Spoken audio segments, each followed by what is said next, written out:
صل على سيدنا ومولانا محمد وعلى سيدنا علي وسيدتنا فاطمة وسيدتنا زينب وسيدنا حسن وسيدنا حسين وعلى آله وصحبه وبارك وسلم اللهم صل على سيدنا ومولانا محمد. الحمدللہ رب العالمین والصلاة والسلام علی سید الانبیاء والمرسلین. اللہم صلی علی سیدنا و مولانا محمد وعلی آلہ واصحابہ وبارک وسلم وصلی علیہ. دنیا کے تمام دیکھنے والوں، تمام چاہنے والوں، تمام پیار کرنے والوں کو، اور جہاں جہاں تک اس وقت میری آواز کو سنا اور مجھے دیکھا جا رہا ہے، جنید اقبال کی جانب سے انتہائی محبت کے ساتھ السلام علیکم. ایک بار پھر ناظرین، پر نور صبح نور کے ساتھ میں آپ کو خوش آمدید کہتا ہوں، اور آئیے ہم سب چلتے ہیں بلا توقف حضرت ابو انیس محمد برکت علی علیہ رحمہ کی تالیف اسماء النبی الکریم صلی اللہ علیہ وآلہ وسلم سے رسول اللہ صلی اللہ علیہ وآلہ وسلم کا ایک اسم مبارک بیان کرنے کی سعادت حاصل کرتے ہیں. سیدنا الناصح صلی اللہ علیہ وآلہ وسلم ہمارے سردار نصیحت فرمانے والے. درود و سلام بھیجے اللہ آپ صلی اللہ علیہ وآلہ وسلم، آپ صلی اللہ علیہ وآلہ وسلم کے آل پاک اور صحابہ کرام رضوان اللہ تعالیٰ علیہم اجمعین پر. حضرت سلمان فارسی رضی اللہ تعالیٰ عنہ بیان کرتے ہیں کہ رسول اللہ صلی اللہ علیہ وسلم نے فرمایا کہ تہجد کے وقت اٹھ کر نماز پڑھنے کی عادت بنا لو، کیونکہ تم سے پہلی قوموں کے سوالے لوگوں کی یہی عادت تھی، اور تہجد کی نماز بندے کو اللہ کے قریب کرتی ہے، اس کے گناہوں کا کفارہ بن کر انہیں مٹاتی ہے اور جسم سے بیماری کو دور کرتی ہے.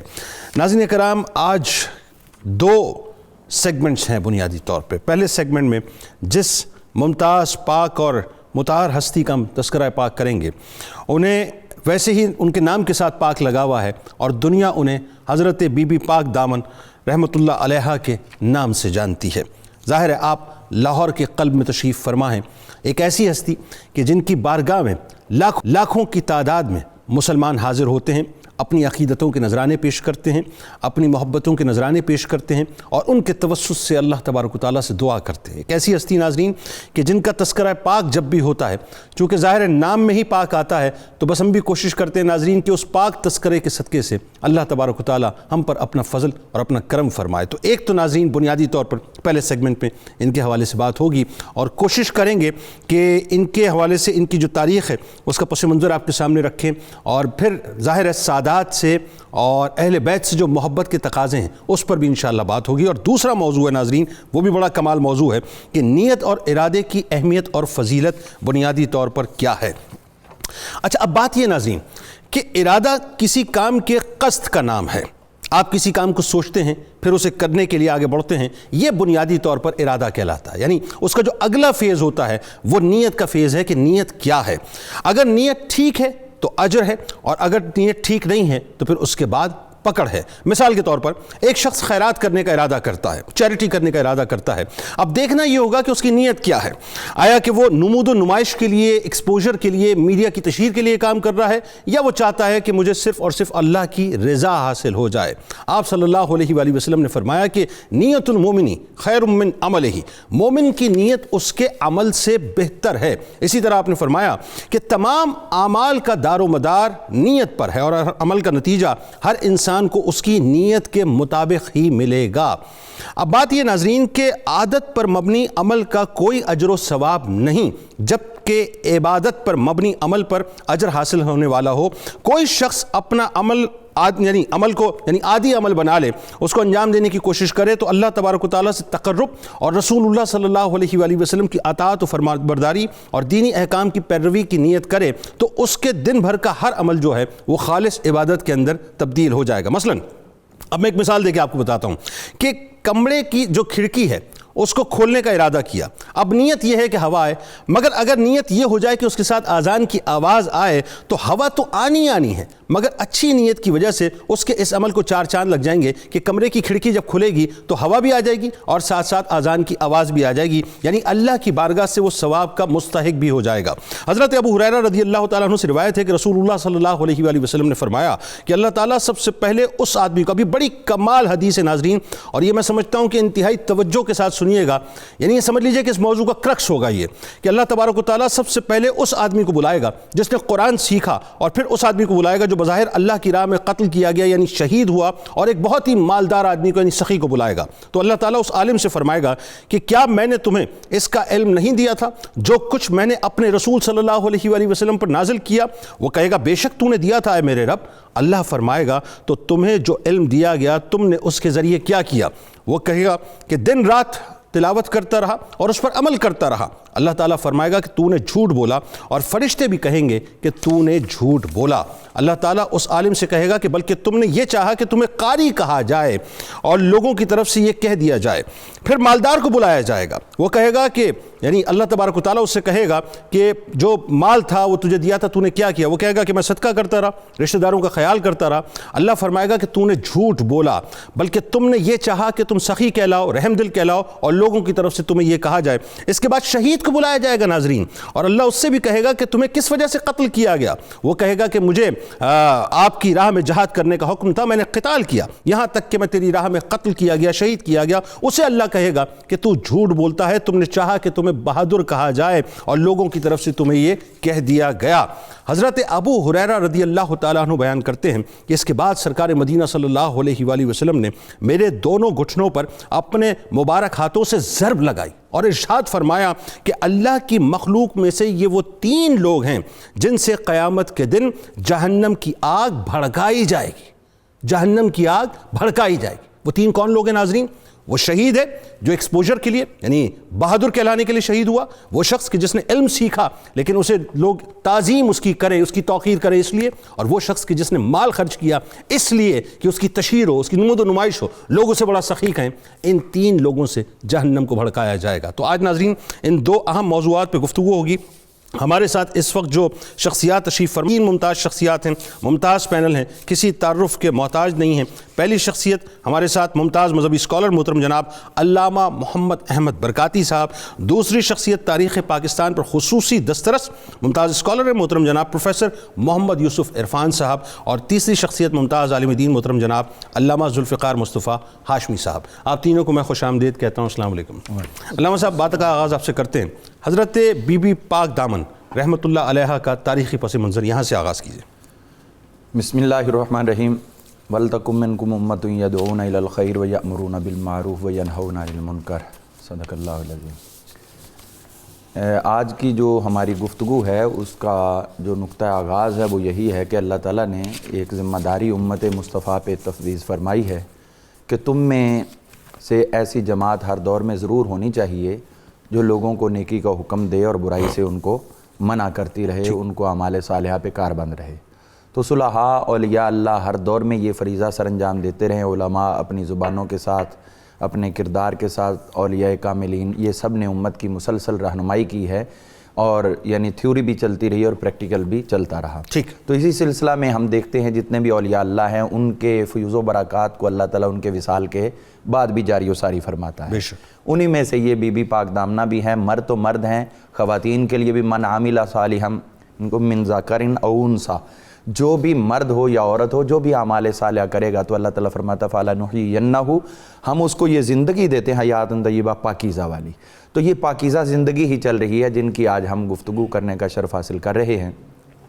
سید احمد توختہ رحمۃ اللہ تعالی علیہ یہ ایک بہت بڑے اپنے دور کے ولی کامل, اور لاہور کے جو بعض اولیاء نے ان کو کتب کے درجے پر بھی ظاہر کیا ہے, اور علامہ غلام رسول صاحب اور دیگر جتنے بھی اکابرین گزرے ہیں, اور مفتی غلام سرور قادری صاحب نے جو ابتدا میں کتابیں لکھی تھی ان میں ان کو غوث بھی لاہور کے حوالے سے ذکر فرمایا ہے. تو یہ ابتدائی طور پر ترمز کے علاقے سے رہنے والے تھے, اور یہ سادات کرام میں سے حسینی سید ہیں. ان کا نام علی ہے, اور احمد ہے، سوری، ان کا نام سید احمد ہے، ان کے ابا جی کا نام علی ہے، ان کا شجرہ نسب آگے دیکھیں حسین ہے، پھر ان کے والد ناصر ہیں، پھر ان کے والد موسیٰ ہیں، پھر ان کے والد علی اصغر ہیں، اور پھر ان کے والد حضرت سیدنا امام زین العابدین علیہ السلام ہیں، آگے حضرت سیدنا امام حسین علیہ السلام، حسینی سید ہیں، حسینی سید، ٹھیک ہے۔ تو اس حوالے سے یہ ترمز کے علاقہ میں رہنے والے تھے جو موجودہ ازبکستان کی طرف یہ شہر ہے۔ تو وہاں پر جب جنگ وغیرہ یا اس طرح کے معاملات شروع ہوئے تو ان کو حکم ہوا ترک سکونت کر کے یہ لاہور کی طرف آئے، اور براستہ کیچ اور مکران وغیرہ ادھر سے ہو کر یہ لاہور میں پہنچے ہیں۔ تو یہاں پر جو اپنے دین کی حفاظت کے لیے، خود کو آزمائشوں سے بچانے کے لیے، اور راستے میں ان کے ساتھ ان کی 6 صاحبزادیاں بھی تھیں ہمراہ، ان کے بچے بھی تھے، تو وہاں پر جو ہے اپنی ایک صاحبزادی حضرت حاج ان کا نام تھا، تو ان کا نکاح حضرت جو اپنا غوث پاک رضی اللہ عنہ کے دادا مرشد پاک ہیں حضرت ہنکاری رحمۃ اللہ تعالی علیہ، ان کی نسل میں سے ابو علی ایک گزرے تھے، تو ان کے صاحبزادے کے ساتھ ان کی بیٹی کا نکاح ہوا۔ تو پھر وہاں سے یہ بی بی حاج تھی ان کی، تو 6 بیٹیاں تھیں ان کی، ایک کا نام حاج، ایک کا نام تاج، ایک کا نام نور، ایک کا نام حور، اور ایک کا نام گوہر، اور ایک کا نام شہناز، یہ ان کی بیٹیوں کے نام تھے۔ تو اس طرح آپ پھر لاہور میں تشریف لائے اور یہاں پر آ کر آپ نے اپنا وقت گزارا۔ تو اس طرح یہ ترمز سے علاقہ جو یہ خوارزم شاہ کے دور کی بات ہے، چنگیزیوں کے حملے ہوتے رہے، وہ لاہور تک بھی پہنچے، اور ادھر بھی پھر ان کے وصال تک کی جو صورتحال بنی وہ انہی کے جو یہاں پر ایک برہمن راجہ تھا اس نے پھر حملہ کر دیا، اس کی وجہ سے پھر ان کا وصال جو ہے یہ 13ویں اور 14ویں صدی عیسوی کی بات ہے، جی اسی عیسوی کی۔ اور یہ جو حضرت سید احمد توختہ رحمۃ اللہ علیہ ہیں، ان کا وصال باکمال بھی سن 602 ہجری کے اندر ہوا، تو ان کی عمر مبارک بھی کم و بیش 60 سے 70 سال کے درمیان ذکر کی جاتی ہے۔ ٹھیک ہے۔ تو اس کے بعد ہم دیکھتے ہیں کہ جب یہ ادھر آئے ہیں تو انہوں نے قال اللہ و قال رسول کی صدا بلند کی، اور یہاں کا جو راجہ تھا اس نے ان کو نکالنے کی بھرپور کوشش کی، لیکن وہ جب یہاں سے نہ گئے تو اس نے اپنا بیٹا بھیجا اور اس کو کہہ دیا کہ اگر ان کو نکال دو گے تو پھر میں تمہیں اپنا ولی عہد نامزد کر کے سارا کوئی تمہارے نام کر دوں گا۔ اس نے آ کر پھر جب ان کے ساتھ گفتگو کی، کلام کیا، جب دیکھا ان کا جو نور فیض تھا وہ ان کی طرف منتقل ہوا، تو اس نے فوری طور پر وہاں پر جو ہندوازم تھا اس کو چھوڑا اور حضور صلی اللہ علیہ وسلم کے دین متین میں وہ داخل ہو گیا اور مسلمان بن کے آپ کی ہی خدمت میں حاضر رہنے لگا۔ تو اس کے بعد آپ نے اپنی ایک صاحبزادی کا کچھ روایات میں آتا ہے کہ نکاح بھی اس کے ساتھ کر دیا۔ تو حضرت اسی حوالے سے ہم دیکھتے ہیں کہ یہ سادات کرام میں سے ہیں، تو سادات کرام کا نور جو ہے وہ تو ہر دور میں منتقل رہا، کہ یہ پچھلی صدی ہجری کے اندر ہی اعلیٰ حضرت نے جب یہ اپنے عقیدے کا اظہار کر دیا کہ تیری نسل پاک میں ہے بچہ بچہ نور کا، تو یہ بچہ بچہ جب تک آتا رہے گا تب تک وہ نور چلتا رہے گا، اور یہ مکمل بھی غلط تو ہے نور تیرا سب گھرانہ نور کا۔ جی بالکل۔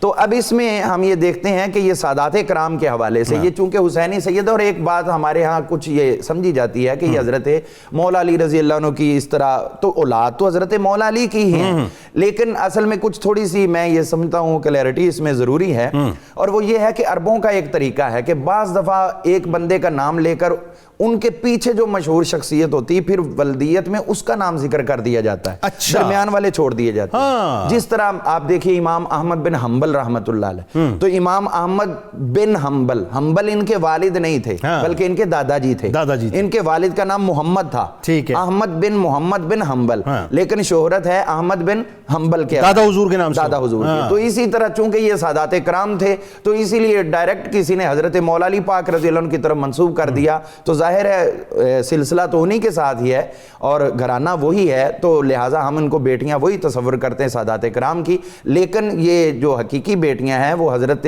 سید احمد توختہ رحمۃ اللہ تعالی علیہ جو ترمذی سے تشریف لائے تھے، سید ہیں بالکل، اور اچھا ترمذی بھی کہلاتے تھے، جی ترمذی بھی کہا، بالکل ٹھیک ہے، بالکل ٹھیک، بڑا کلیئرٹی کے ساتھ بات آ گئی۔ اچھا جی، اب چونکہ سید احمد توختہ علیہ رحمہ کے حوالے سے بات ہوئی تو میں چاہتا ہوں تھوڑا سا ان کا بھی خاندانی پس منظر، کیونکہ بیٹیوں کے ساتھ تشریف لانا اور اس زمانے میں تو جو ڈائنامکس تھیں، جو جغرافیکل جو ڈائنامکس تھیں وہ بالکل ڈیفرنٹ تھیں۔ اب تو بالکل یہ مزار شریف جو ہے، جیسا کہ ابھی ہم آف دا ریکارڈ بات کر رہے تھے کہ یہ لاہور کے قلب میں آپ بسائے۔ جی بسم اللہ الرحمن الرحیم۔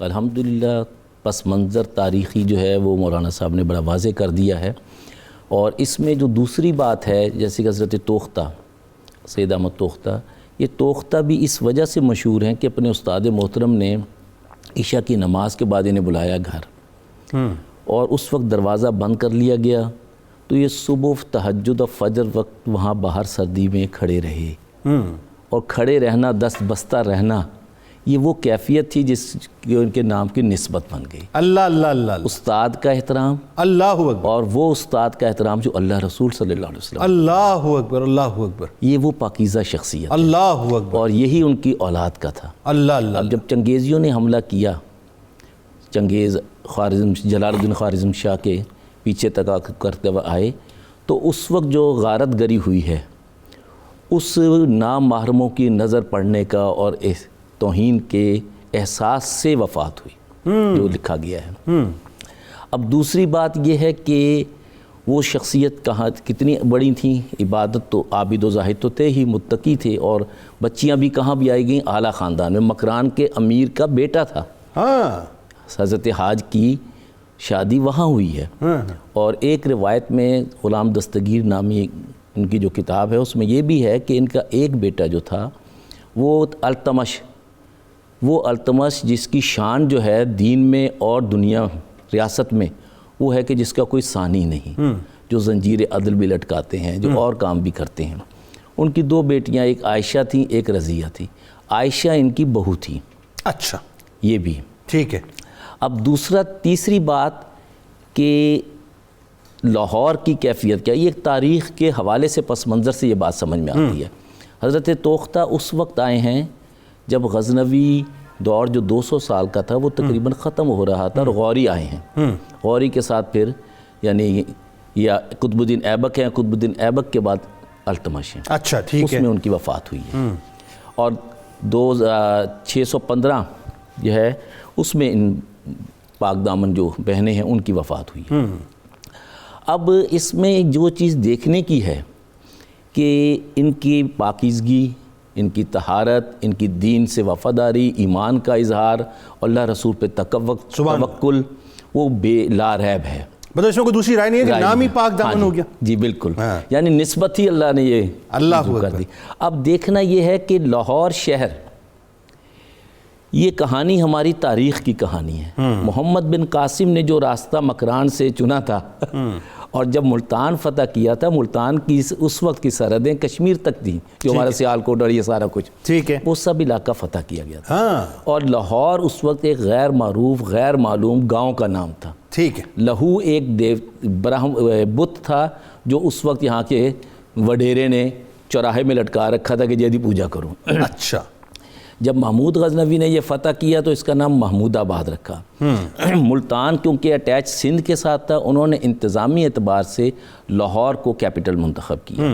یہ 200 سال کیپٹل کے طور پہ رہا ہے، یہاں پہ ترویج ہوئی، اس کے بعد یہ تشریف لائے.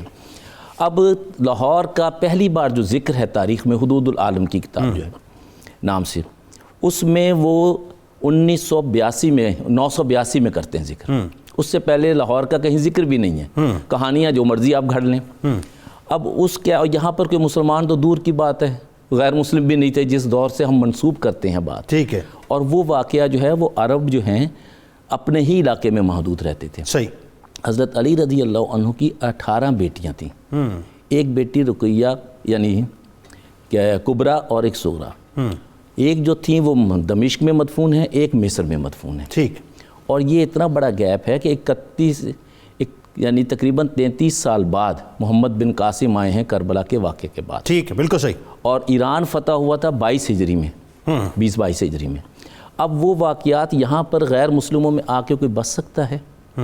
تو ہمیں تاریخ کو بھی ساتھ رکھنا چاہیے.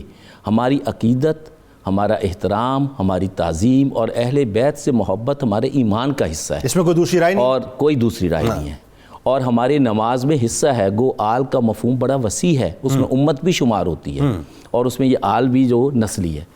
تو اس کی توہین کرنا یہ ناممکن ہے. مگر توہین تعظیم یہ بھی ہے کہ حقیقت کو سامنے رکھا جائے. اور جہاں تک ان چیزوں کا تعلق ہے، تاریخ میں واضح طور پر اس کا یہ ایک مسلمانوں کا قبرستان تھا جس کا رقبہ 2 کنال کچھ تھا، اور یہ مسجدوں کے ساتھ وابستہ ہوتے تھے. آج بھی آپ دیکھیں قبرستان اور مسجد اکٹھے ہوتی ہے. مسجد حنفیہ کے نام سے تھی. جی ایسے ہی. اور اس کا رقبہ بھی تقریباً 2 کنال 6 مرلے ہے. ٹھیک. اور یہ وہ رقبے ہیں جو صدیوں سے چلے آ رہے ہیں. اور یہ اندرون شہر یعنی حصار جو تھا، یہ اس سے ہٹ کے انہوں نے بستی بسائی تھی. اور انگریزوں کے دور میں جب ریلوے اسٹیشن بنا، دیگر چیزیں بنی، تو یہ ایک مرکزی حیثیت بن گئی. اور یہاں پر کچھ خاندان جو تھے پرانے چلے آ رہے تھے اور ان خاندانوں کے اپنے اثر و رسوخ تھے, ان کے تحت ہمیں نئی تاریخ نہیں لکھنی چاہیے, ہمیں ماضی کو پھرولنا چاہیے. ماضی میں ہی دانش ہے, ماضی میں ہی مستقبل ہے, بالکل ٹھیک. اور اس کو راست روی اور فکر کے ساتھ دیکھنا چاہیے. جیسے ابھی آپ نے نیت کا ذکر کیا, نیت بھلی سب بھلا, اور تاریخ کو کبھی مت بھولیں. اگر لاہور کا ذکر کہیں نہیں ہے تو لاہور سے وابستہ اس طرح کی کہانیاں بھی نہیں چلنی چاہیے. اور تاریخ کے حوالے سے ہمارے پاس بڑے بڑے اسکالرز موجود ہیں. میں کوئی نہیں ہوں کو, تو ہندوؤں نے کنہیا لال نے لکھی ہے سارناتھ ناتھ توختہ کی زیادہ کہانی کنہیا لال نے لکھی ہے, جو ایک غیر مسلم ہے. غیر مسلم ہے, صحیح. تو ان چیزوں کو ہمیں سامنے رکھنا چاہیے. اور مسلمانوں کا جہاں مسجد کا تعلق ہے, وہاں مدفون ہمارے سارے بڑے بڑے شہنشاہ جو ہیں, بڑے بڑے اکابرین, وہ پسند کرتے تھے کہ مسجد کے سائے میں. اور جیسے ابھی آپ نے نیت کا ذکر کیا کہ ہماری قبریں بھی اذان کی آواز سنیں, یہ وہ کیفیت ہے جو اندلس میں بھی تھی اور جس سے محروم ہوا, کیونکہ ہم ڈھکوسلوں کے پیچھے چل پڑے. جی. اور یہاں پر بھی ہمیں اگر مسجد اور مسجد سے ملحق علاقہ محفوظ رکھنا ہے تو ہمیں قرآن و سنت اور اپنی تاریخ سے اور تاریخی روایت سے اس کو بحال رکھنا چاہیے. بالکل ٹھیک. بات یہ ہے کہ بی بی پاک دامن رحمۃ اللہ علیہ کے حوالے سے بات ہو رہی ہے. اب علامہ صاحب آپ بتائیے ذرا سا, یہ جو اب اس میں ایک نسبت آ گئی, جیسے سید احمد توختہ علیہ رحمہ کا حوالہ آ گیا, اور نسبت چونکہ مولا کائنات مولا علی کرم اللہ وجہ الکریم سے, تو یہ نسبت اہل بیت اطہار سے, نسبت سادات سے ہے. تو ذرا اس بارے میں بتائیے نا کہ جو تعظیم اہل بیت علیہم السلام ہے, قرآن و حدیث کیا کہتی ہیں اس حوالے سے؟ بسم اللہ الرحمن الرحیم. قرآن حکیم فرقان مجید کے حوالے سے تو حضور علیہ السلام نے جو ہے وہ قل لا اسألکم علیہ اجرا الا المودۃ فی القربى, آیت مبارکہ جو قرآن کا حکم ہے کہ میرے محبوب علیہ السلام آپ فرما دیجئے کہ میں تم سے جو کار رسالت میں نے سر انجام دیا ہے اس کو کوئی صلہ نہیں مانگتا, بلکہ میں صرف یہ کہتا ہوں کہ میرے اہل بیت سے تم نے مودت اور محبت. کیا بات ہے. تو یہ محبت جو ہے یہ تو ہمیں قرآن نے ہمیں یہ کرینہ سکھایا ہے. اگر بارگاہ مصطفیٰ صلی اللہ علیہ وسلم سے ملنے والے فرامین کی بات کی جائے تو پیارے آقا صلی اللہ علیہ وسلم ارشاد فرماتے ہیں کہ تم میں سے کوئی شخص اس وقت تک مومن نہیں ہو سکتا جب تک میں اسے اس کی جان سے زیادہ عزیز نہ ہو جاؤں. میری اولاد اسے اپنی اولاد سے زیادہ عزیز نہ ہو جائے, میری ذات اسے اپنی ذات سے زیادہ عزیز نہ ہو جائے, اور میرے اہل بیت اسے اپنے اہل بیت سے زیادہ عزیز نہ ہو جائے. حضور علیہ السلام کی فرمایا کہ میرے ساتھ محبت کرو اللہ تبارک و تعالیٰ کی محبت کے سبب سے, اور میری اہل بیت سے محبت کرو میری محبت کے سبب سے.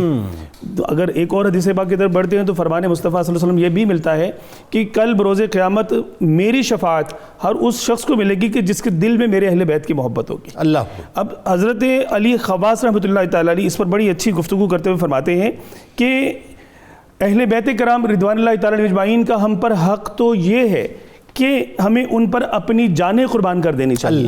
اور فرمایا کہ پیارے آقا صلی اللہ علیہ وسلم کا یہ خون اور گوشت ہے, پیارے آقا صلی اللہ علیہ وسلم کا خون اور گوشت اس میں سرائیت کیے ہوئے ہے. حضور علیہ السلام کی ذات اقدس کا یہ ٹکڑا ہے, اور جس طرح کل کی تعظیم ہوتی ہے اسی طرح تعظیم و توقیر جز کی بھی ہوتی ہے. ارے سبحان اللہ, سبحان اللہ, کیا بات. جی, وقت کتنا بھی گزر جائے, زمانہ کتنا بھی آگے چلا جائے, جب پیارے آقا صلی اللہ علیہ وسلم کی ذات اقدس کے حوالے سے یہ بات تاریخی حقائق کے ساتھ, شجرہ نسب کی حقانیت کے ساتھ ایک مسلمہ بات ہے اور ایک محقق مطلب تحقیق شدہ بات ہے کہ یہ اہل بیت کرام رضوان اللہ تعالیٰ اجمعین میں سے ہیں بی بی پاک دامنہ رحمہ اللہ تعالیٰ علیہن.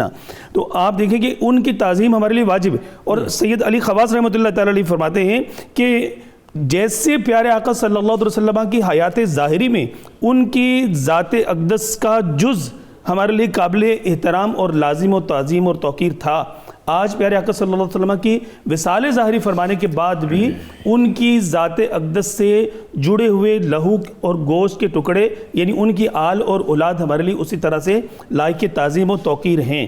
اور فرمایا کہ بعض اہل علم نے یہاں تک جو ہے وہ بات کی ہے کہ سادات کرام اگرچہ نسب میں رسول اللہ صلی اللہ علیہ وسلم سے کتنے ہی دور کیوں نہ ہو جائیں, ہم فرمایا کہ ان کا ہم پر حق اپنی خواہشوں کو ان کی رضا پر مقدم رکھنا, اور جب وہ کسی چٹائی پر جلوہ فرما ہوں تو بلندی پر نہ بیٹھنا, ان کے آگے نہ چلنا, ان کو پشت نہ کرنا, ان کی تعظیم کرنا. میں کئی مرتبہ بارگاہ میں میری حاضری ہوئی ہے بی بی پاک دامن رحمۃ اللہ علیہ. الحمدللہ میں جب ان کا نام پڑھتا ہوں تو مجھے میرے دل میں ایک چاہ اور خواہش پیدا ہوتی ہے. جو بی بی پاک دامن یہ جو پاک دامنی کا تصور ہے، ان کا نام ہی سیلف عورتوں کے لیے ایک پیغام ہے. ہاں جی ہے نا، ایسا ہی یہ ہے. بالکل اصل میں بیبیاں پاک دامنہ زیادہ جو ہے مطلب درست لفظ یہ بنتا ہے کیونکہ یہ کئی بیبیاں ہیں، صرف ایک بیبی نہیں ہے وہاں پر، کئی بیبیاں وہاں پہ جلوہ فراز ہیں.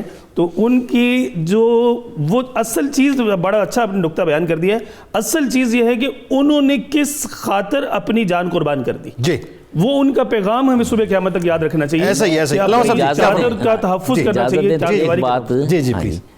یہ تمام نام جو ہیں یہ مکسچر ہیں، خالص عربی نام نہیں ہیں. اس سے بھی اندازہ ہوتا ہے کہ ان کے ماہ و سال کیا ہیں.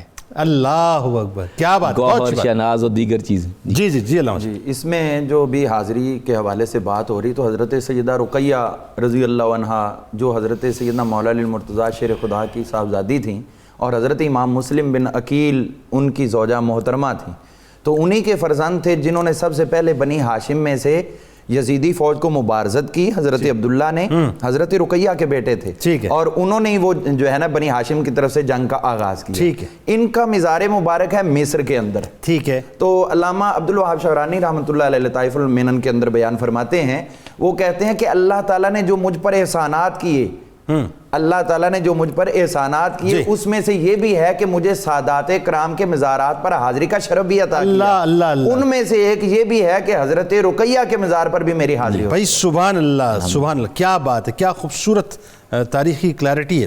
ناظرین کرام ہمارے ساتھ رہیے. بس چونکہ ظاہر ہے آل کی بات ہے اور جد پر اگر درود پاک نہ ہو تو ایسا ممکن نہیں. آئیے ہم سب مل کر سرکار مدینہ صلی اللہ علیہ وآلہ وسلم کی بارگاہ اقدس میں نیت کے اخلاص کے ساتھ درود پاک پیش کرتے ہیں اور پھر آ کر انشاءاللہ نیت اور ارادے کی اہمیت اور اس کی فضیلت پہ بات کرتے ہیں. اللہم صلی علی سیدنا و مولانا محمد وعلی سیدنا علی و سیدتنا فاطمہ و سیدتنا زینب و سیدنا حسن و سیدنا حسین وعلی آلہ و صحبہ و بارک وسلم.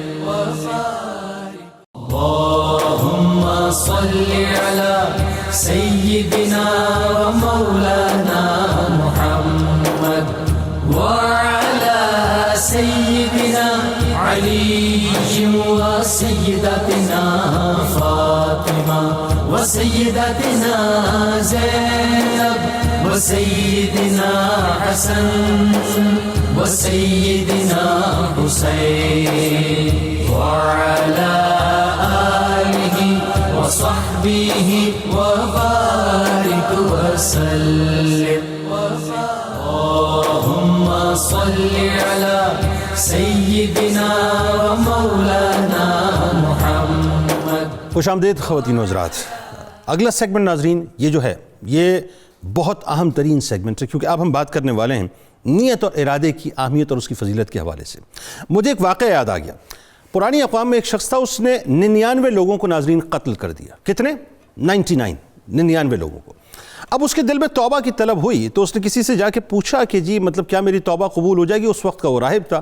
راہب نے سنا کہ جی 99 قتل کیے تو تیری توبہ تو قبول نہیں ہوگی. اس نے یہ بات سنی، اس کو بھی قتل کر دیا. اب ہو گئے پورے 100 یعنی سینچری ہو گئی. اب سینچری ہونے کے بعد کچھ عرصے بعد پھر اس کے دل میں یہ تمنا پیدا ہوئی کہ میں توبہ کروں، اللہ سے جو ہے دعا مانگوں، روؤں، گڑ گڑاؤں. تو اسے کچھ لوگوں نے سجیسٹ کیا کہ ایک فلاں بستی ہے، اس بستی میں چلا جا، وہاں پر اللہ کے نیک لوگ رہتے ہیں، وہاں پہ انشاءاللہ جو ہے اللہ تعالیٰ تجھ پہ کرم کرے گا اور ان کی دعاؤں کے صدقے سے اللہ تعالیٰ تیری توبہ کو قبول کر لے گا. اب نیت یہ تھی کہ میں نے معافی مانگنی ہے. نیت پہ آپ نیت پہ رہیے گا. اب وہ یہ ناظرین کہ وہ اس تصور کے ساتھ چلا. راستے میں ظاہر ہے اس کا موت کا وقت آ گیا اور جو چونکہ روح قبض ہونی تھی روح قبض کر لی گئی. اب جو جہنم اور جنت کے فرشتے تھے ان میں آپس میں بحث و مباحثہ ہوا. جہنم کے فرشتے کہیں کہ ہمارا بندہ ہے، جنت کے فرشتے کہیں کہ ہمارا بندہ ہے. معاملہ اللہ کی بارگاہ میں گیا. جب اللہ کی بارگاہ میں گیا تو وہ تو بڑا رحیم اور کریم ہے نا، وہ تو نیتوں کو دیکھتا ہے کہ میرے بندے کی نیت کیا. اب دیکھیے بہانہ کیا ہو رہا ہے، آگے میں آپ کے جا کے بتاتا ہوں. اللہ تعالیٰ نے یہ فیصلہ کیا کہ ایک کام کرو، جا کر زمین ناپو. اگر میرا بندہ رحمت کی بستی کی طرف زیادہ بڑھ گیا تھا تو وہ جنتی ہے، اور اگر زیادہ نہیں بڑھا تھا تو پھر وہ جنتی نہیں ہے. فرشتوں کو وہاں نپائی کرنے کے لیے بھیجا اور وہاں اللہ تبارک و تعالیٰ نے زمین کو حکم دیا کہ اے زمین تو کھچ کے رحمت کی بستی کی طرف زیادہ آ جا. بڑا رحیم اور کریم ہے صاحب. بس وہ زمین کھنچ گئی, ناپا گیا تو پتہ یہ چلا کہ اس کے قدم رحمت کی بستی کی طرف زیادہ بڑھ چکے تھے. اللہ تبارک و تعالیٰ کی بارگاہ میں حاضری ہوئی, عرض کیا یا اللہ وہ تو رحمت کی بستی کی طرف زیادہ چلا گیا تھا, اللہ تعالیٰ نے اس کے صدقے سے اس کی بخشش کر دی. تو نیت کیا تھی ناظرین؟ نیت یہ تھی کہ رب معاف کر دے. اللہ تبارک و تعالیٰ اس دل پر شاہد ہے, جو دل سے اپچ اٹھتی ہے نا, جو سوچ اٹھتی ہے, بس اللہ تبارک و تعالیٰ اسی کے مطابق فیصلے کر دیا کرتا ہے. ہمارے ساتھ اس وقت 3 ممتاز شخصیات تشریف فرمائے. علامہ صاحب بات کو وہیں سے کنٹینیو کرتے ہیں. اب چونکہ ظاہر ہے ایسا موضوع ہے, اور میں سمجھتا ہوں ہر عمل, جیسا کہ سرکار مدینہ صلی اللہ علیہ وسلم نے فرمایا کہ عمل کا دار و مدار نیتوں پر ہے, تو ہر عمل کا دار و مدار نیت پر ہے. احادیث مبارکہ کی روشنی میں خصوصی طور پر پہلے یہ بتائیے کہ نیت بیسکلی ہے کیا؟ بسم اللہ الرحمن الرحیم. نیت جو ہے یہ بنیادی طور پر دل کے اس تصور اور اس تخیل کا نام ہے جو انسان کے اندر کسی بھی وقت پیدا ہوتا ہے. ٹھیک ہے. ہماری ٹریجڈی ہے ایک, اور وہ یہ ہے کہ ہم لوگ کام پہلے سوچتے ہیں, نیت بعد میں بناتے ہیں. ایک میں نے گھر بنانا ہے پہلے تو یہ سوچ لیا, اور اس کے بعد پھر آگے ہم نیت رکھنا شروع کر دیتے ہیں بھی یہ. تو اصل میں یہ ہو کہ میں نے مثلا آج میں نے اللہ کی راہ میں خرچ کرنا ہے, تو یہ نیت ہونی چاہیے. اس کے بعد پھر آگے سوچے کہاں کروں گا, کس طرح کروں گا. ہم ایک جگہ کو کر دیتے ہیں بھی اس کو دیا, اپنے کسی کو اپنے ذاتی مفاد کی خاطر کیا, اور پھر اس کو کہہ دیا کہ میری نیت تو یہ تھی, تو یہ نیت نہیں ہے. ہم دیکھتے ہیں قرآن مجید فرقان حمید میں اللہ تعالیٰ نے نیت کے حوالے سے بہت ہی واضح طور پر ہماری رہنمائی فرمائی ہے. جس طرح کہ خود حضور صلی اللہ علیہ وسلم کو بھی اللہ تعالیٰ نے حکمن فرمایا. محبوب کریم علیہ السلام آپ ارشاد فرمائیے, قل ان صلاتی و نسکی و محیای و مماتی للہ. اللہ میری تمام عبادات, میری نماز, میرا قربانی کرنا, یہ تمام عبادات صرف اور صرف اللہ کی رضا کے لیے. میری نیت اس کے اندر اللہ کو راضی کرنا ہے. اسی طرح کل یعمل علی شاکلتہ, ہر کام کرنے والا اپنے ایک مدار پہ ہوتا ہے, اپنے ایک طریق پر ہوتا ہے. اور حضرت سیدنا مجاہد رضی اللہ عنہ آپ فرماتے ہیں, جو حضرت عبداللہ بن عباس کے شاگرد, عبداللہ بن عمر رضی اللہ عنہ کے شاگرد تھے, وہ فرماتے کہ یہاں پر جو ہے نا شاکلہ, اس سے مراد ہی انسان کی نیت ہے کہ اس کا ہر کام نیت پر جاتا ہے. اور جو صحیح بخاری شریف کی ابتدا میں یہ حدیث وارد ہوئی ہے, اور مشکاۃ شریف کے مقدمے میں بھی, اور اکثر ترین محدثین اپنی کتابوں کے آغاز میں اس حدیث کو لائے ہیں اپنی نیت بنا کر کہ انما الاعمال بالنیات, اعمال کا دار و مدار نیتوں پر ہے. جو آدمی جس چیز کی نیت کرتا ہے اسی کے لیے وہی ہے جس کی وہ نیت کر چکا. اب ہم آگے دیکھتے ہیں, اللہ تعالیٰ نے جو مسلمانوں کے لیے نیت کے اجر اور ثمر کی بات کی ہے, خود حضور صلی اللہ علیہ وسلم بیان فرماتے ہیں قیامت کے دن ایک بندہ حاضر ہوگا, اس کے پاس نیکیاں پہاڑوں کی مانند ہوں گی, اور پھر جب وہ سامنے لایا جائے گا تو اس کی یہ صورت ہوگی, کسی پر ظلم کیا ہوگا, کسی کا مال دبایا ہوگا, کوئی کچھ, وہ سب کو اس کی نیکیاں دی جائیں گی, اور آخر میں یہ خالی ہو جائے گا, تہی دامن, اور پریشانی کی انتہا ہوگی. تو اب فرشتے کہیں گے یا اللہ اس کو جہنم میں لے جائیں, تو اللہ فرمائے گا نہیں ٹھہرو, ابھی اس کا یہ خزانہ میرے پاس ہے, وہ چھپا ہوا ہوگا. تو یا اللہ وہ کون سا؟ تو وہ بندہ خود حیران ہوگا کہ میرا کون سا خزانہ, سارے اعمال تو آ چکے. تو اللہ فرمائے گا کہ ان کاموں کے اندر جو تو نیکیاں لے کے آیا تھا, تیری جو بنیاد تھی وہ صرف میری رضا کی. اللہ, اب اس میں ذرا قطع کلام کی معذرت, ایک اور وضاحت, بڑا لطیف نقطہ یہ. جب میں اس روایت کو پڑھ رہا تھا میں رک گیا اس روایت پہ, میں بار بار سوچتا رہا کہ میرا رب کتنا کریم ہے کہ وہ فرشتے جو صبح شام پیغام رسائی کا کام کر رہے ہیں اور ساری چیزیں آشکار, ان سے بھی چھپا کے رکھے گا اللہ تعالیٰ ان اعمال کو. اور اس میں دیکھیے جو حضرت ابراہیم النخعی رضی اللہ عنہ آپ فرماتے ہیں, وہ فرماتے ہیں کہ انسان کی نیت خیر ہو تو اس کے بعض دفعہ کلمات, اس کا انداز سخت بھی ہوتا ہے نا, تو اس کی نیت صالح ہونے کی وجہ سے اللہ تعالیٰ لوگوں کے دلوں میں اس کی سختی کی کوئی نہ کوئی وجہ ڈال دیتا ہے. اللہ, ان کا دل اس بارے میں نرم پڑ جاتا ہے. اور اگر کوئی اچھا بھی کام کرتا ہے اور اس کی نیت بری ہو تو اللہ تعالیٰ لوگوں کے دلوں میں ڈال دیتا ہے کہ یہ جو کام کر رہا ہے یہ اللہ کی رضا کے لیے نہیں, کسی مومن کے فائدے کے لیے, اپنے مفاد کے لیے کر رہا ہے. اور اس بارے میں جو فقیہ ابو اللہ سمرقندی رحمۃ اللہ علیہ انتہائی خوبصورت بات ارشاد فرمائی. آپ فرماتے پتہ کیسے چلے, ہمیں کیسے رکھنا پڑے گا کہ ہماری نیت صالح؟ فرمایا یہ سیکھنا ہے تو سیکھو تم بکریوں کے چرواہے سے, کہ جو بکریاں چراتا ہے, بکریاں ایک جگہ پہ روک کے ساتھ ہی وہ نماز شروع کر دیتا ہے. اللہ اکبر. اس کو یہ غرض نہیں ہوتی کہ یہ بکریاں میری نماز پہ میری واہ واہ کریں گی, میری تحسین کریں گی, یہ غرض نہیں ہے. وہ جس طرح اخلاص سے پڑھ رہے ہیں, یہی اس کی جو نیت ہے نا اس کے لیے چھوٹے عمل کو بہت بڑا بناتی ہے. تو یہ ہمارے لیے ہونا چاہیے. یہ جو انما الاعمال بالنیات, اس بارے میں بھی پس منظر یہی ہے کہ صحابہ نے پوچھا تھا, ایک شخص آیا, وہ ایک مسلمان صحابیہ تھی, ان کے ساتھ نکاح کی غرض سے آنا چاہتا تھا, تو راستے راستے میں آتے ہوئے حملہ ہو گیا اور پھر وہ اس میں فوت ہو گیا تو لوگوں نے کہا کہ حضور اس کا کیا ہے؟ یہاں پر حضور نے فرمایا کہ اعمال کا دار و مدار نیتوں پر ہے. جو ہجرت کرتا ہے، جس کی ہجرت اللہ اور اس کے رسول کی رضا کے لیے ہے تو اس کو اجر ملے گا. جس نے کسی عورت یا کسی اور کے لیے ہجرت کی تو پھر وہ ان اجر کا حقدار نہیں ہو سکتا. اچھا، اب اس میں ایک بات میں پروفیسر صاحب آپ سے سمجھنا چاہ رہا ہوں کہ جب یہ بات طے ہے کہ تمام اعمال کا دار و مدار نیتوں پر ہے اور اللہ تبارک و تعالیٰ نیتوں پر شاہد ہے، مطلب انسان کو پتہ ہوتا ہے نا، جیسے اتنی بڑی مثال جو میں نے ابتدائی پروگرام میں دی تھی کہ شہید تو کلائمیکس ہے نا کسی شخص کا، مطلب شہادت تو کلائمیکس ہے، اس کلائمیکس میں بھی اگر نیت میں خلل آ گیا تو اللہ تبارک و تعالیٰ واصل جہنم فرما دے گا. تو اس کی ذرا وضاحت فرمائیں، جب یہ بات طے ہے تو پھر ایکسپوجر، نمود و نمائش، کیوں باتیں ہمارے ذہن میں آتی ہیں؟ نیت جو ہے وہ ایمان کی خشت اول ہے. آہا. دوسرا، نیت جو ہے وہ علم اور عمل کی روح ہے. واہ. تیسری بات، ارادہ جس نے آپ نے یہاں پہ ذکر کیا، یہ پریمبل ٹو نیت ہے. بالکل صحیح، بالکل ایسے. اب مثلا میں نے ایک ارادہ کیا کہ میں نے بزنس کرنا ہے، اس کے لیے میں نے نیت کی کہ میں پیسہ کماؤں گا، اس کے بعد کچھ پیسہ میں اللہ کی راہ میں دے دوں گا. بالکل ٹھیک ہے. مگر منفعت اور مفاد میں اپنے لیے کر رہا ہوں. بالکل ٹھیک ہے. اگر یہ نیت ہے تو نیت کا وہ پہلو جو اخلاص ہے اور اخلاص باللہ کہ خالص اللہ کا ہو رہنا وہ نہیں ہے، تو اس میں نقائص پیدا ہوں گے. بالکل ٹھیک.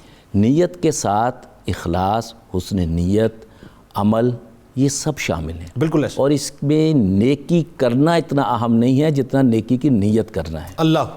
اس کی ایک اہمیت جو ہے، دو واقعات میں بیان کرتا ہوں حضور محترم صلی اللہ علیہ وسلم کے زمانے کے، کہ قبل نبوت عرب میں مکہ میں ایک شخص تھا عبداللہ بن جدعان.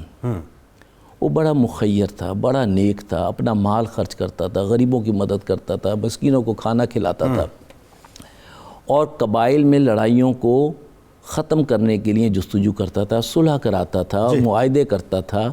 اور اس کی نیکی اور خیر اتنا تھا کہ نبی محترم صلی اللہ علیہ وسلم قبل نبوت اس کے خیر کے کاموں میں حصہ لیتے تھے. اب سیرت عائشہ رضی اللہ عنہا ام المومنین، ان کی کتاب سید سلیمان ندوی صاحب کی جو کتاب ہے، اور بھی بہت ساری کتابیں، اس میں ایک واقعہ لکھا ہے کہ حضرت عائشہ رضی اللہ عنہا نے پوچھا کہ یہ عبداللہ بن جدعان وفات پا گئے ہیں، یہ تو یقیناً اس نے ساری عمر نیکیاں ہی کی ہیں، لوگوں کا بھلا کیا، جنت میں جائیں گے. تو نبی محترم صلی اللہ علیہ وسلم نے کیا فرمایا؟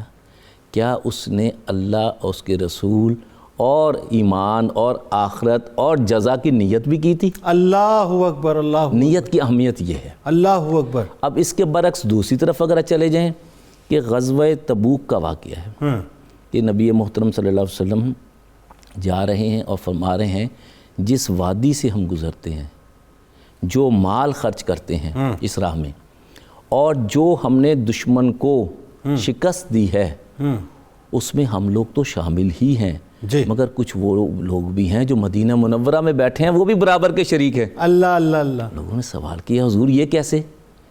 کہتے وہ عذر کی وجہ سے ہمارے ساتھ شامل نہیں ہوئے، کسی کی کوئی یعنی مجبوری تھی، مگر ان کی نیت میں کوئی شک. اللہ اکبر. یعنی ان کو ثواب مل گیا. ثواب ملا. اب یہی کیفیت دیکھی جیسے حضرت عثمان رضی اللہ عنہ بدری مقام دیا، بدری صحابی، اور عذر کی وجہ سے نہیں شامل. اللہ اللہ. ابو ہریرہ رضی اللہ عنہ حج مکہ میں رہتے ہوئے حج نہیں کر رہے کہ ماں کی خدمت کرنا ہے. اللہ اکبر. اور کیا شرف عطا ہوا. اور پھر یہ ہمارے جو ہیں حضرت اویس قرنی. اللہ اکبر.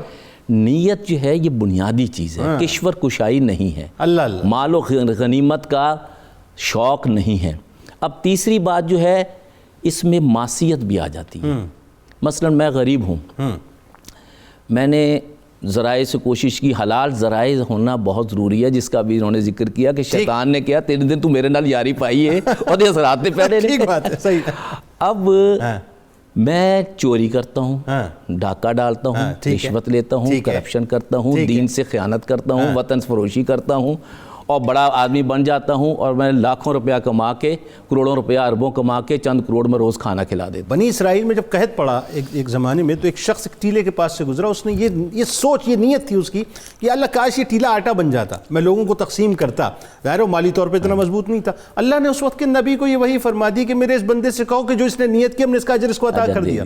کیسی بات ہے؟ ذرا اس بارے میں تھوڑا سا بتائیے نا، کہ بہت سے لوگ ایسے ہوتے ہیں جو خرچ نہیں کر پاتے، لیکن نیتیں بہت اچھی ہوتی ہیں کہ کاش ہمیں رب دے گا تو ہم یہ کریں گے، کاش ہمارے پاس یہ ہوگا تو یہ کریں گے. جی بسم اللہ الرحمن الرحیم. صحیح مسلم شریف کی اس حوالے سے حدیث پاک جو ہے پیارے آقا صلی اللہ علیہ وسلم کا فرمان ملتا ہے کہ حکم فرمایا کہ جس نے نیکی کا ارادہ کیا اور پھر اس سے نہ کر پایا، ٹھیک ہے، تو اللہ تبارک و تعالیٰ اس کو بھی ایک نیکی کرنے کا اجر و ثواب عطا فرما دیتا ہے. اللہ اکبر، سبحان اور اس اللہ. حوالے سے شیخ محقق حضرت شیخ عبدالحق محدث دہلوی رحمۃ اللہ تعالیٰ علیہ ایک روایت نقل کرتے ہوئے فرماتے ہیں کہ اللہ تبارک و تعالیٰ کی بارگاہ میں اعمال لے جانے والے فرشتے جو ہے وہ فرشتے اعمال لے کر جاتے ہیں، تو اللہ تبارک و تعالیٰ کی بارگاہ میں خدمت میں پیش کیے جاتے ہیں. تو اللہ تبارک و تعالیٰ فرماتا ہے کہ الکی حاضر صحیفہ، الکی حاضر صحیفہ، اس صحیفے کو، اس نامہ اعمال کو پھینک دو، اس کو پھینک دو. ناراضگی کا اظہار فرماتے ہیں. فرشتے عرض کرتے ہیں پروردگار عالم، ہم نے تیرے بندے کو اچھا عمل کرتے ہوئے دیکھا ہے اور ہم اس کو دیکھتے ہوئے، اس کے سارے مشاہدات کرتے ہوئے اس کا یہ عمل تیری بارگاہ میں لے کر آئے ہیں. تو اللہ تبارک و تعالیٰ فرماتا ہے یہ اس نے میری رضا کے لیے نہیں کیا.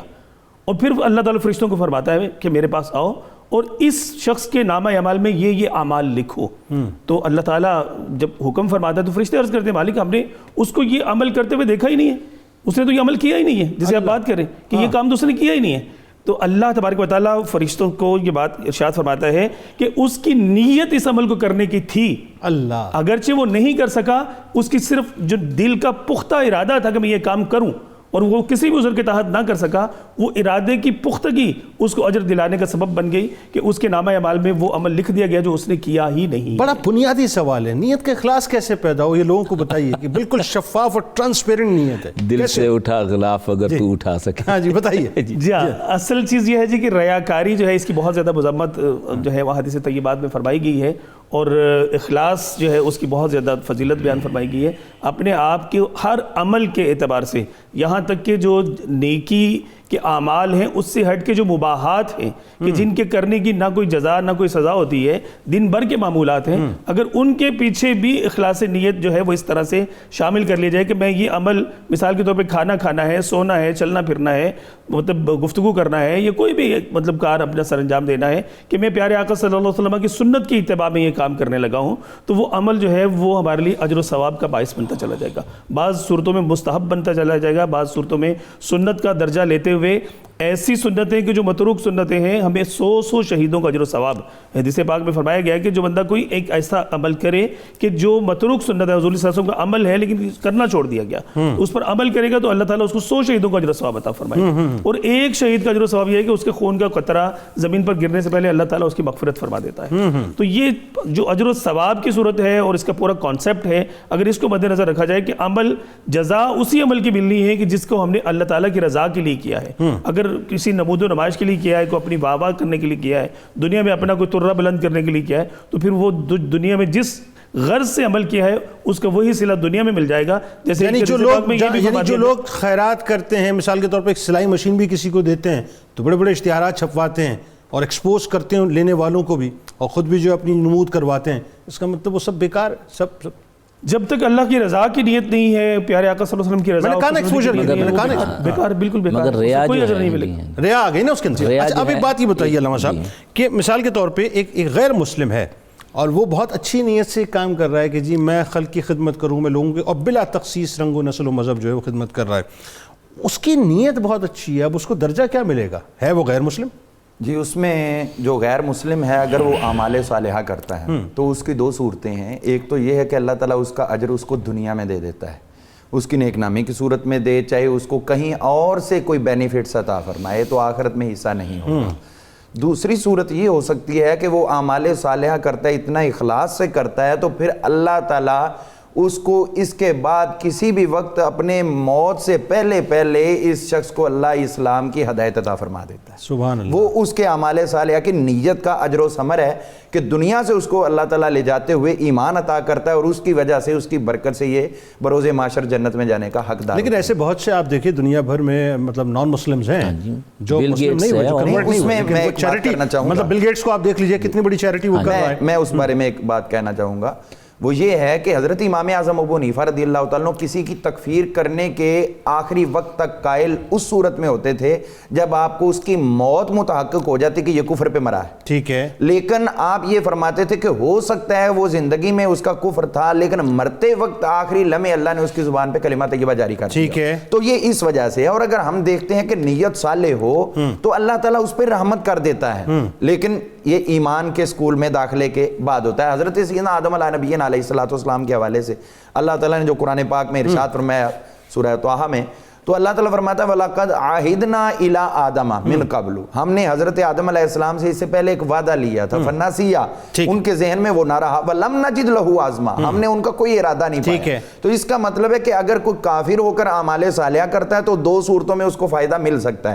ایک صورت تو اس کی نیک نامی ہے اور دوسرا یہ کہ اس کو ایمان مل جائے. میں یہ عرض کر رہا تھا کہ ہمیں بنیادی طور پہ نیت جو ہے اس میں اخلاص پیدا کرنے کے لیے کن کن چیزوں کا خاص طور پہ خیال رکھنا چاہیے کہ ہم سب کچھ کر رہے ہیں لیکن وہی باتیں مقام تک نہیں پہنچ پا رہے. ایک چیز کا سب سے پہلے خیال رکھنا چاہیے جس کا نبی محترم صلی اللہ علیہ وسلم نے حدیث شریف ہے, ان اللہ لا ينظر الى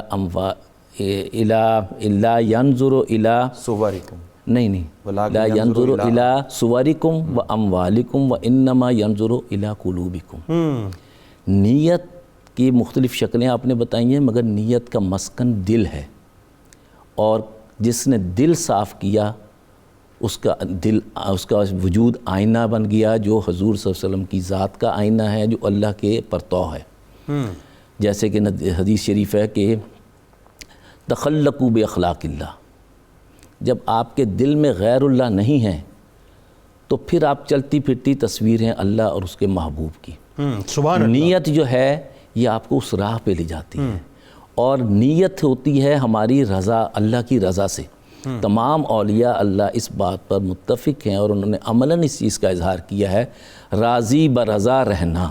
اللہ اکبر. جب آپ اپنی انا کا بت نکالتے ہیں, جب آپ اپنی منفعت کا بت نکالتے ہیں, جب آپ اپنی نسلی ہونے کا بت نکالتے ہیں, جب آپ علاقائی بت نکالتے ہیں, جب آپ اپنی زبان اور یعنی یہ خطے کا بت نکالتے ہیں, جیسے کہ مغربی تعلیم جو ہے وہ نیشنلزم یہ ہے کہ یہ علاقہ ہمارا ہے جی, بس ہم جا کے حامی ہیں یا ہم یہاں تک رہیں گے, یہ زبان ہماری ہے جب ہم اس سے آگے نہیں نکلیں گے, یہ نسل ہماری ہے ہم اس کو اسی طرح رکھیں گے. اللہ تعالیٰ نے کہا سب کچھ اللہ کا ہے, اور ہمیں ترک کرنا پڑے گا. ترک عالم اختیار کوئے دوست, ہمیں اللہ رسول کے ہم اس وقت ہوں گے جب ہم دنیا چھوڑ کر اس طرف آئیں گے. اور شہید کا مطلب کیا ہے؟ شہادت دینا. اور جب آپ نے اللہ رسول کا پیغام کیا ہے؟ مساوات انسانی, ہیومن ایکوالٹی. ٹھیک ہے. سیکنڈ, جسٹس, عدل کسی صورت بھی معاف نہیں ہے. اب ہمیں جو ہے کام کرنے کا ہے, دل صاف کر لیں تو ہمارے دلوں میں میل نہیں رہے گا, معاشرہ بہتر ہو جائے گا, ریاست بہتر ہو جائے گی. اب آخر میں بس میں سمجھتا ہوں کہ لوگوں کو بنیادی بات ہم کر لیتے ہیں. بنیادی بات یہ کہ وہ جو ایک روایت ہے نا کہ جی شرک اصغر والی, کہ جب نماز انسان اس لیے پڑھے اور طویل اس کو اس لیے کرے کہ کوئی مجھے دیکھ رہا ہے, یعنی اس کا مطلب نیت کا فرق جو ہے وہ بات کو کہاں لے جاتا ہے, ذرا بتائیے لوگوں کو. جی بالکل, ایسی نمازیں کل بروز قیامت جو ہے وہ اللہ تعالیٰ کی بارگاہ میں درجہ قبولیت کو نہیں پہنچیں گی اور ان کے منہ پر گندے کپڑے میں لپیٹ کر مار دی جائیں گی. عبادتیں مطلب قل ان صلاتی و نسکی و محیای و مماتی للہ رب العالمین کا حکم ہے کہ جینا مرنا, عبادتیں جانی مالی جتنی بھی عبادات ہیں یہ ساری خالص کر کے اللہ کی رضا کے لیے کرنا ہوں گی, اللہ کی طرف جو ہے وجہ کرنا ہوگا. مطلب ایک جگہ یہ بھی فرمایا نا کہ گوشت اور قربانی کا گوشت اور خون تک نہیں پہنچتا. لا ینال اللہ لحومہا و دماؤہا ولکن ینالہ التقویٰ, یہ قربانی کے جانوروں کا خون اور گوشت یہ اللہ کو نہیں پہنچتا بلکہ تمہارے دلوں کی حالت جو تقویٰ پرہیزگاری تمہارے دلوں میں ہوتی ہے یہ اللہ تعالیٰ کی بارگاہ میں پہنچتی ہے. اور اسی لیے سچی نیت کو عمل سے زیادہ افضل قرار دیا گیا ہے.